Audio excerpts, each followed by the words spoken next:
And when compLexiy has been on offense, yes, the Sombra has worked like relatively okay, but as soon as they've gotten to the second point, they've gotten stopped by hit scan, which has always taken high ground on both Hollywood and now on Eichenwald, and they really haven't had an answer, or they haven't switched off of it soon enough. Part of me believes that Kai is a big part of this, and his diva play is a big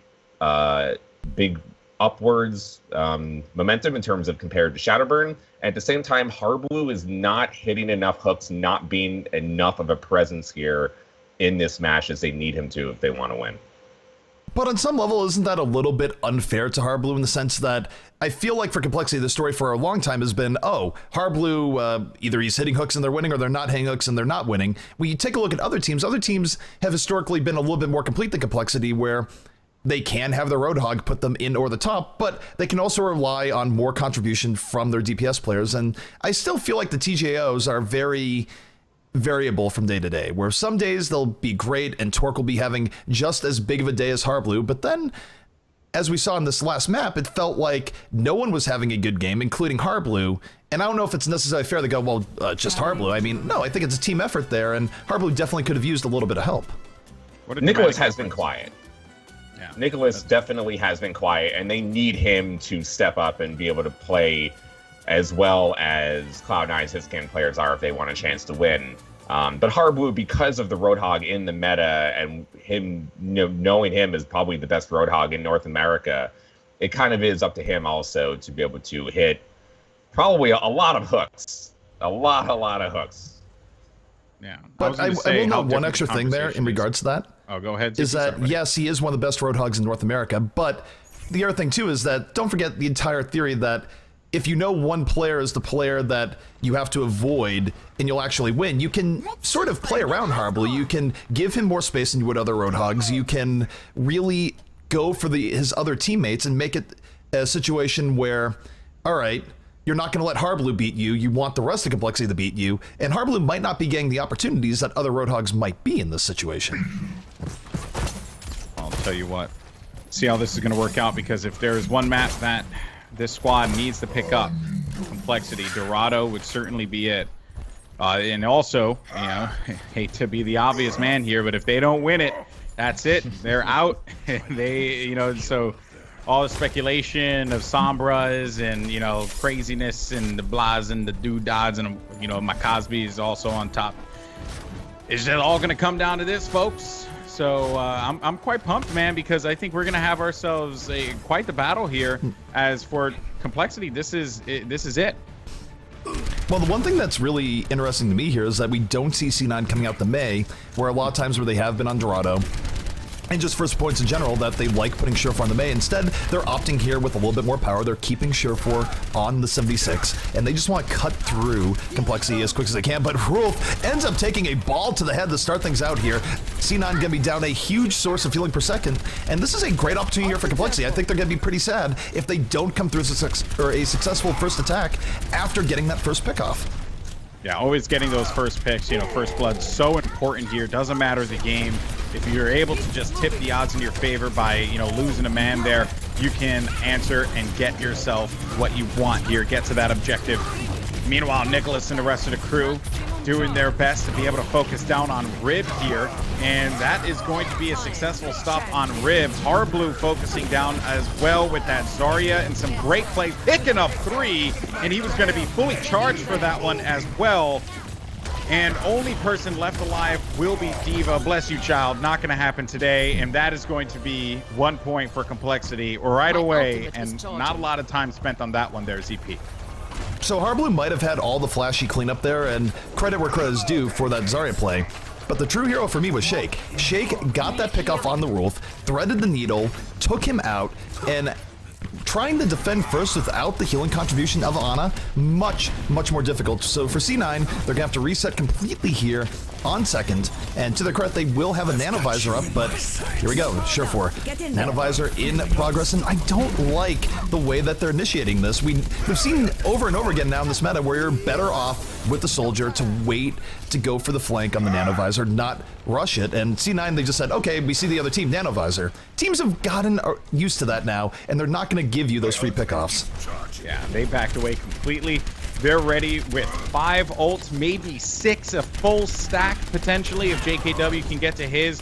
And this will certainly be a situation where for Cloud9, they do not want to have happen to them. And Surefour has to go for that back line and do the damage there with his Helix Rockets and his AR, but not happening because you are going to have some good reads there for compLexiy as they bust out their Transcendence. Surefour now with the sound barrier along with the rest of his teammates. They want to be able to clear out JKW as quickly as they could and be able to just keep themselves moving here and keep this one in their favor, but it's just getting really, really difficult as yet the sound barrier now drops for compLexiy, and Surefour is doing everything in his power to be able to fight this one back, and finally they stop the push here from coL for the time being. Well, Surefour being very successful in fighting that back towards the very end, and again, the issue is that if Nicholas is down, there's no one that can actually get in and deal with Surefour. He really needs a D.Va in his face, because if D.Va isn't in his face, he's going to be free to do whatever he wants from the side ground. There's no one else on the compLexiy side that can actually deal with Surefour right now. So for Nicholas, his only job right now needs to be to mitigate Surefour, stop that engine of damage, and create a distraction for his team to go in while Surefour is occupied. And also, speaking of Nicholas, will have that self-destruct. Does he decide to use it is the question, which he will get hooked as well, but it won't really matter all that much. Luckily for him, that hook stopped right at the tip of the building here. And here comes Nicholas. You said before that he had to get on top and really deal with Surefour. And they're just opting to back away, realizing that they lost JKW. It was going to be a failed push if they tried to go at it on their own. So smart play from them to disengage when they knew that the going was going to get tough, and they are going to have 5 ultimates available to them here. So the ult advantage certainly in compLexiy's favor. compLexiy does have the ult advantage, and I like the fact that they're coming in from the high ground here. It's going to at least put Surefour a little bit back with the rest of his team, not let him be off on an island by himself, just daring the D.Va to come in and attack him. And Surefour actually having to back up. This is a little bit ill-timed because here comes the offense of compLexiy, although they open up the attack visor. Again, not always the greatest, but it does result in Mendo being taken out. I think Mendo is a little bit out of position here, so compLexiy, they've earned themselves a 6v5. They come with the Graviton, but Surefour coming in and flank with attack visor of his own. Yeah, he's going to have attack visor and the nano boost and just looking to rain down destruction. But as you said before, you need Nicholas to get in his face, and that's exactly what he did. Before things could get a little bit hairy, he was able to dive in. Was it quick enough was the question, although this push has stopped here for compLexiy for the time being. Still, though, that was a good read overall from Nicholas, doing exactly what he needs to do with that D.Va. I mean, I don't know. I think the thing for Nicholas is that Nicholas didn't get there in time. Surefour's attack visor was pretty much done by the time Nicholas came up there. He had the right idea, but it was just a little bit slow in that case. And again, this is where for a 76 that is as good as Surefour, he needs to be contained. Nicholas can't be wasting time playing the shield game right now. He needs to get in on Surefour, period, because he has been the raid boss that compLexiy has not really dealt with here all that well. Now, they will have sound barrier going into this next fight. Both teams actually have a whole lot of ultimates, so this is an ultimate showdown coming up. 52 seconds left on the clock. This very well could decide the fate of Dorado and the fate of the series for compLexiy. Well, folks, it could be the 4th of July because it is going to be fireworks here for both of these teams. And here comes compLexiy now. Sound barrier is going to fall. Will they be able to do much with this one as they do take out Mendo? So that's going to be pretty big for them. Surefour yet again, though, is left uncontested and continues to just rain down some shots. The Discord Orb, though, I would say from Shake was certainly a smart play there because it forced him to have to hang back. And now the Nano Visor yet again as he finds one. Maybe he looks for a second one as well. That's going to be Harblue challenging him right above. Oh, and no, not like this! Harblue fell off the map. That he said, oops. Oh, that right there is one of those things you just don't want to they might lose the point because of this. Oh my goodness, that is not what you want in your resume. Harblue with one of the biggest oops that we might have seen in Overwatch here, because C9, they're coming back onto this point. You know, it'd be really useful here, Golden Boy, a Roadhog that was still in decent health before he slid off the cliff. Oh no. Oh my goodness gracious, man. That is just, that's why I love this game. So good. And Surefour just continues to have his way with compLexiy right at the checkpoint. Not today, they say. And Cloud9 stops coL. And they only allow them to pick up one. Slasher, let's hear it, buddy. I know you want to talk about it. I mean, okay, that was not Harblu's finest moment, and might have cost them second point, might have cost them the map, might have cost them the series. But ignoring all of that, okay, really that wasn't the main problem. The main issue is compLexiy actually got first point on their first team fight. Harblu went Zarya, and that went really well for them. The issue that's been in this map and for this entire series is that they have had problems during second point in getting things done. They didn't get the second point in this map. They didn't get the second point in Hollywood. They didn't get the second point in Eichenwald. And they really have had issues, I think, conserving ults and using them at the right times and also switching to the comps that they need to be able to take these points. I mean, they've let Cloud9 take control of high ground and really not being able to contest them as much as they should be. Yeah. Do you think that that falls on Nicholas there? Because I know ZP, you were pretty vocal about it, but Slasher, Yes. I want to get your thoughts on that as well, because, you know, Nicholas was focusing a lot on shielding and not a lot. Toward the end, he recognized he had to get in Surefour's face. But what are your thoughts on that? I mean, I would think so. I mean, you know how good Surefour is on McCree and on Soldier. If you don't contest him long enough, you're just going to put in so much damage and be able to get ults over and over and over, especially Attack Visor, which can combo into Ana ult, which is so good right now. You have to be able to stop that as much as you can. They didn't put as much pressure on Surefour that they needed to throughout these maps. I think that's a big reason why they're in a pretty big hole right now. So I do want to rewind time a little bit and talk about the Harblu play there. Not so much when he fell off, but it's a little bit unfair to say that it was his fault. Even if he didn't fall off, they might have taken the point, because the entire reason why they were close to taking the point is that Harblu went in there and got multiple pickoffs that otherwise compLexiy wasn't getting. So Harblu created the opportunity for them to win and then might have slipped off towards the end. But I do want to give credit where credit is due, is that Harblu had an amazing series of plays right up until the slip off. But we are here on the attack. C9 going to be running with Mendo and the Genji, and this is interesting. He doesn't have a whole lot of help here. There's no Winston, there's no Tracer. It's just a Mendo in the backfield, and everyone else coming up the front. Waiting for the prime opportunity, you know, just classic Genji, right? Getting in the back lines and, you know, getting in some poke and just trying to harass as much as they possibly could. Mendo's waiting for that prime opportunity to attack. Really can't get on that wall, so bless you, child. Please. Maybe you just try something else. Yeah, I hope you're catching this on camera. It was absolutely hilarious. He was really struggling to get up there. And I love it because you see the camera waving around really fast, and he's like, yeah, no, he's pissed. Anyway, here we go, though, as he's just going to look to get some more damage on top. And look at that, man, just taking out JKW there from the back lines, and that has to be very, very annoying for compLexiy. And they're looking to emulate exactly what C9 did last time as well, by being able to just get that first point so quickly. But now you do have yourself a compLexiy team that just ran over them, just as I said that, and that will be a clear. So no first fight capture for you, my friends. Try again. So I will note here for Harblu, maybe it's just wanting to get a little bit of revenge from last map, but that is an incredibly quick graviton to have up, especially post-patch, where ultimates do charge up slower, where Zarya doesn't get as much energy. But it was really the graviton by Harblu that set that up, and I don't think the offense of C9 was even ready for it, because it's a really quick graviton. But here comes C9. Soundbearer up and at the ready. Nicholas already down, and Surefour going to be zoning things out here at the Deadeye. Finds JKW. 2 quick kills here from C9, and C9 well on their way to getting this very first point. compLexiy, they're going to struggle a little bit here. They have the Soundbearer out and at the ready, but it's really just too little, too late. Yeah, nothing that they could really do about that one, as this will be a point for Surefour and company. Cloud9 looking great thus far. They only have a little bit of progress to make, and this will be GG. That will be it. Cloud9 will be moving on to their matchup against Immortals. Can compLexiy find the answer that they need here? And you know what? I mean, I think that they can, but it's going to be very, very difficult. This is still a very talented, you know, top team at the end of the day, so I'm going to give them the benefit of the doubt here, but it will be very, very challenging for them given how Cloud9's been playing thus far, ZP.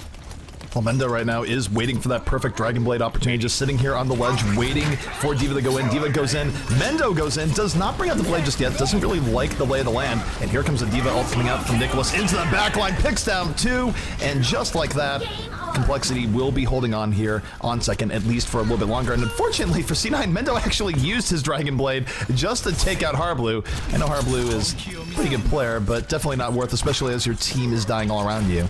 So that's unfortunate there for C9. They're going to be down a key weapon as they respawn, and actually compLexiy in a very good position here. Harblu going to have Graviton up in the next fight. Torque has Tac Visor. compLexiy has a real shot of holding at least for the next fight. Actually, you got to give a shout out to Torque on that one too, because when Mendo bust out the Dragon Blade, he was right there and just raining down. He did not have any deflect, so that hurt them quite a bit. Nicholas and Shake are able to clear out 2 key players in Surefour and Mendo, and now this is going to have to be yet another disengage here for Cloud9. Not making much progress with this one, as Torque did bust out that Tac Visor. Adam is just not in the best of position, but he will have some support there, and that will be Harblu backing away for the time being. He will have Rib as well as their Roadhog, and Mendo switched out from Genji to Hog to answer, as he wasn't really getting much out of that Genji, so I think that was a good switch. We'll see how this plays out for them. Surefour now is going to be coming up the flank here on the Soldier once more. No longer everyone's favorite cowboy, and looking for Shake in the back. Shake, though, able to give him the shake, so to speak, and Torque is there at the fall through, so Surefour, the flank not going to be so successful. And Torque actually, he does have a D.Va in his face towards Varian and gets hooked, so this will be the end of him. But there comes the self-destruct late in the fight from compLexiy, as they're doing their best to actually hold this back. It is back and forth, but they have a bit of a numbers advantage. Still, Mendo creeping in from the back, trying to keep momentum in C9's favor, and that kill might have done just that. Yeah, Mendo actually was really close to death, because that self-destruct that went off knocked him over to the side, and he had just a couple of, a little bit of HP, I should say, a little bit of health remaining. But now Mendo, with that bio nade trying to keep him alive, will go whole hog, but he doesn't really get much out of it, just gets those clears, and he really, really wants to nail those hooks and some of those key targets. But this fight has continued to rage on. There goes the Graviton, though. Finally, Mendo is going to fall, despite that Rib was right in front of him. Mendo, or I should say, he was in front of Rib, so Rib couldn't protect him with that shield, and yet another disengage. 1 minute, 3 seconds left on the clock, CP. They have themselves another push here, and they will have Rolf as well as Surefour with that Nano Visor combination perhaps, and Adam in a little bit with the sound barrier, so expect him to use that to initiate, or at least that's what I would imagine, considering how close they are to that checkpoint. Well, here's the key thing here for C9. They don't want to go with the raw Nano Visor. At the very least, they need a little bit of a distraction. Rib, he's known for going pretty deep in. This is where I'd love to see Rib go in, at least make some degree of movement out of compLexiy before Surefour goes for this ultimate. Now, they don't have time as a luxury right now. It's only 25 seconds, and there it is. It's a raw Nano Visor, but he knew Joe Meister didn't have that protection anymore, so it works out. Surefour flanks around the side, only has 1 here thus far, will get sort of thrown into the trash there by the opposing 76, but C9 making the most of it here. 2-1 in their favor, but compLexiy fighting it right back. Yeah, they ended up losing Rib in that fight. Kai is going to be left alone here. Does he get a lucky self-destruct to keep his team very much in this matchup? Finds himself Joe Meister there, but will it be enough though? Because he's just surrounded by members of compLexiy, and that will basically be curtains here. Can't see anyone there for the dispute unless you have Rib, who can get there in time, which he does manage to do so, has to be near that payload, and is dragged away immediately. Meanwhile, Mendo with the 76, not today, says Nicholas, as he finds himself a target. 3 down here, and that will do it. Held at the gate, and no second point there for Cloud9. compLexiy, good job out of them. You know, I think the best part of this here for compLexiy is that now when people mention this to Harblu, Harblu can go, but we won that game. I didn't cause us to lose the game. Because compLexiy came out, they had a very good hold to stay alive, but they still have to pull off the full reverse sweep if they want to win the series. But here comes play the game from Harblu on Zarya, and again, a little bit of a redemption story here for Harblu. Definitely had himself some very good Zarya plays and made up for his oops moment. Something on the floor, he just dived in, man. That was awesome. Well, you know what? compLexiy, they will live to fight another day, as we have scratched off Hollywood, Eichenwald, and Dorado, which leaves us with only 2, Nepal and Volskaya. I can't see them picking Volskaya, so I'm pretty sure we're going to be going to Nepal next. Yeah. I mean, Cloud9 does have a map to work with, so maybe you just go to Volskaya and see what happens, and you leave King of the Hill for the end. But a 5th map, Volskaya, okay, they are going to go to Nepal. I think a clutch Earth Shatter coming out from JKW at the end there. They did have Sound Bearer. They all